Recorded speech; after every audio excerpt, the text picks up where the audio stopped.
Promise I'll try to keep it short. Those that know me know that I probably won't succeed. My name is Karr. I'm the counterpart to the Speaker in the House. I have the pleasure of working with him and all the other legislators. I was talking to Norman. I said, Norman, what do you want me to talk about tonight? He said he'd really like to hear a recap of the session. And so I'm going to share some of the wins. Some of them aren't as specific and on the nose as they were shared by the Speaker as to why this group might care about it. But I think at the end I'll circle back and tell you why we should care about all of these bills and these major wins that we saw this year. I've been there for 9 years, not as long as some. What I've seen a lot of times is we've been able to pass legislation that kind of halts the growth of government in certain ways, or halts the encroachment of government.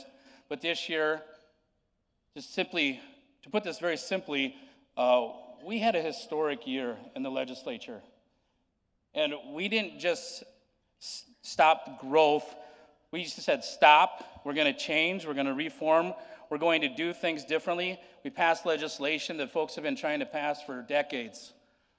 Right next to me on the floor sits Senator Otten, and I think Ernie, I don't know if he's here tonight.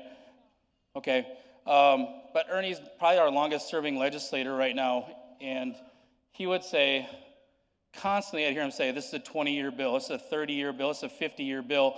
And what that means, this is major legislation that we will not see the likes of or have the ability to pass. We had a great legislative body and leadership that I think passed some really significant bills in some different areas. I'm just going to highlight a few of those. I'll try not to repeat some of those that the Speaker had mentioned, but I'm sorry, I would take too long to mention everybody that worked on these bills or primed them, but if there's a legislator in this room, they either brought these bills or helped get these across the finish line. HB 1239, I know that's Representative Soy's. That prohibited obscenity in public libraries and public school libraries.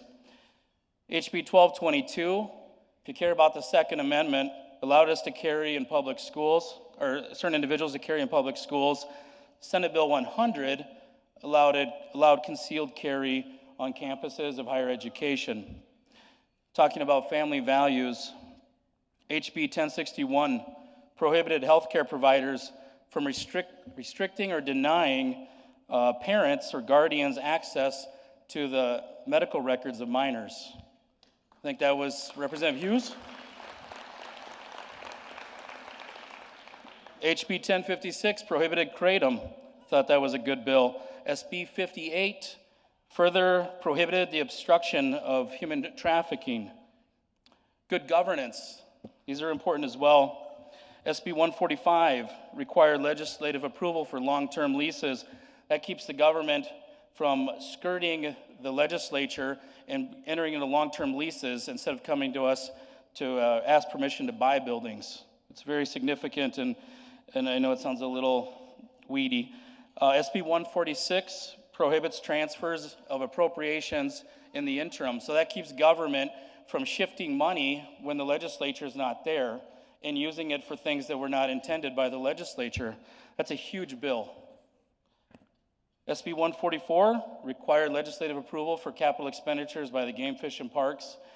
They're kind of quasi-government at this point and are able to build without the legislative approval in a lot of ways.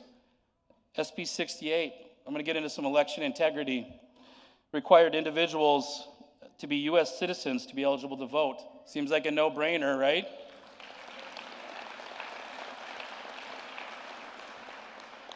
HB 1056 required you to have a residency. We defined residency this year, something that they've been trying for years and years and years, as far as the purpose to register to vote. SB 106 said that it required individuals to be a voter of the state if you're going to be a sponsor of a petition or a ballot measure. Those are pretty significant issues. We've seen what's come on the ballot the last few years. HB Ag, anybody care about Ag? HB 1022, the labeling of cell-cultured proteins. I want to know what I'm eating. Here's some other bills. I couldn't remember the numbers. We gave subpoena power and the ability to hire an investigator for the Government Operations and Accountability Committee. So that's pretty significant to have oversight and dig into the executive branch and what's happening. We created a trust fund for unclaimed property. We've been trying to do that for 10 years. We finally did it. We aligned the municipal and school board elections with primary and general elections. That's been decades in the making. And probably last but not least, there's so many more I could talk about. One of the biggest ones we talked about was property rights. And we said, hey, you cannot use eminent domain for carbon pipelines. So,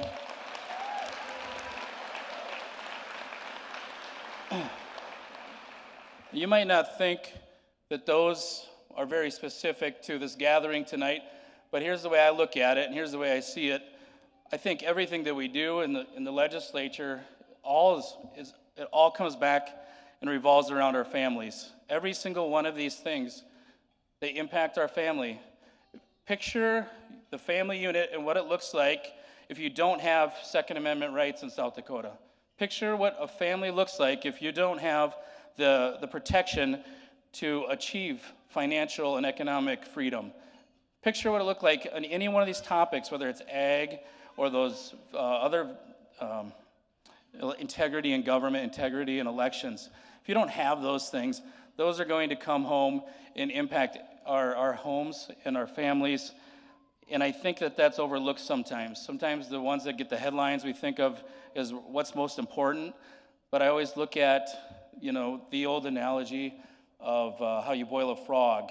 And that's how government encroaches in your life. And that's how it encroaches in your pocketbook, too. Don't overlook these other bills, these other topics, the economic and fiscal topics that are going to impact your family. We do a good job in South Dakota. We did an excellent job this session. It was a historic session. I'm going to leave you with two things, because Norman said I could talk about whatever I want. So I thought I'm going to share two things that I thought of that I think solve a lot of problems in our world.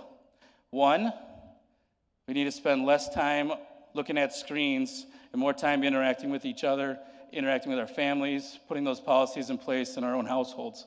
I think that changes a lot.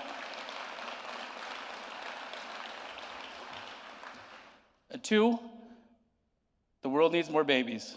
And yeah, see, this table here got the memo.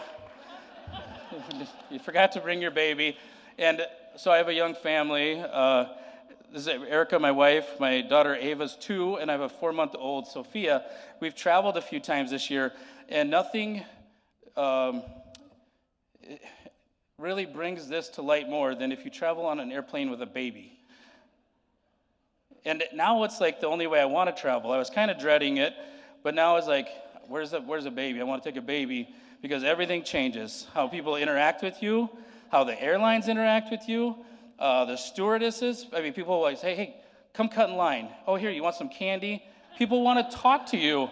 They take out their earbuds, they put down their screens, and they want to talk. And next thing you know, you're talking about their family and what's going on in the world, and you're having real conversations like people. So one thing I know for sure is that the world needs more babies. Thank you for your time tonight.